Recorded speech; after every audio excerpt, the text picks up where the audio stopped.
Good morning, my brothers and sisters. Welcome to episode number 66 in the book of John. That is going to be about tuning our ears to the truth. We're going to come that way by a bad example. I'm going to break the story down into three parts and then comment on each part of it today. This is from John chapter 8. I'm going to start in verse 39. And they answered him, Jesus, Abraham is our father. Jesus said to them, if you were Abraham's children, you would be doing the works Abraham did. But now you seek to kill me, a man who has told you the truth that I heard from God. This is not what Abraham did. So we're going to pause there. So this section, he says that basically Christianity is as Christian does. So your identity is revealed by your actions. So continuation of our behavior is the test of the reality of being a Christian. So if we follow the breadcrumbs of your works, of your actions, they'll lead us all the way back to your power source, which is your worldview, your thoughts, and your belief system. First John talks a lot about it in chapter 1, verse 6. It says, if we say that we have fellowship with him, while we walk in the darkness, we lie. We don't practice the truth. And then verse 9 from chapter 3. No one born of God makes a practice of sinning. For if God's seeds abide in him, he cannot keep on sinning because he has been born of God. So what Jesus is saying in this passage here in John, is Abraham really your father? If so, you wouldn't wish to kill me. Your behaviors wouldn't be what they are right now. Okay, so now watch as a new character is introduced here. This is verse 41, 8:41. You are doing the works your father did. They said to him, we are not born of sexual immorality. We have one father, even God.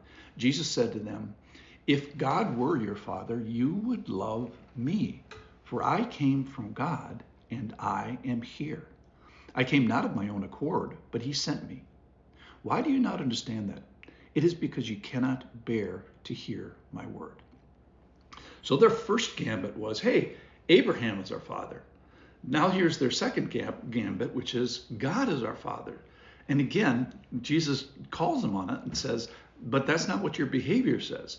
True followers of the Father will be followers of the Son.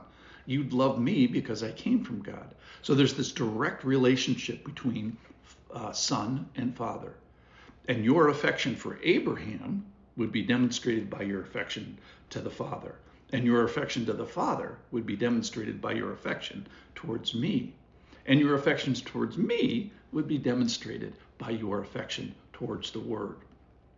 We've been in the section here where this point has been made in a couple different ways, that Christians are characterized by a particular relationship with his words.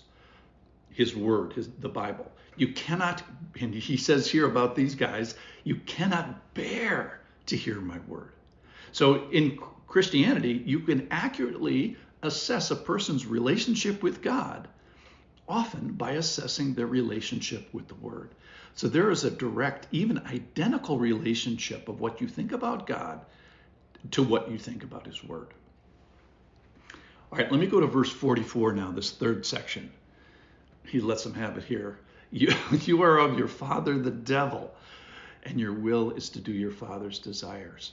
He was a murderer from the beginning and does not stand in the truth, because there is no truth in him. When he lies, he speaks out of his own character, for he is a liar and the father of lies. Verse 45, but because I tell you the truth, you do not believe me. Which one of you convicts me of sin? If I tell the truth, why do you not believe me? Whoever is of God hears the words of God. The reason why you do not hear them is that you are not of God. So this section is welcome to the offense of the gospel. You don't love the word. You don't love the Son.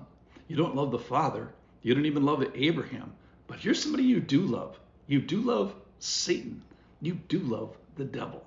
So let's just talk about for a second a couple of his characteristics. If you cut Satan, he bleeds lies. So these lies, they come from a corrupt character, and the lies that he speaks are just an overflow of his heart. In a sense, he comes to by lying naturally in a genuine way. He's so full of corruption that when he speaks, corruption and lies come out. They just naturally pour forth from him. So he is a liar of his essence. If it comes from his mouth, you better just assume it's a lie.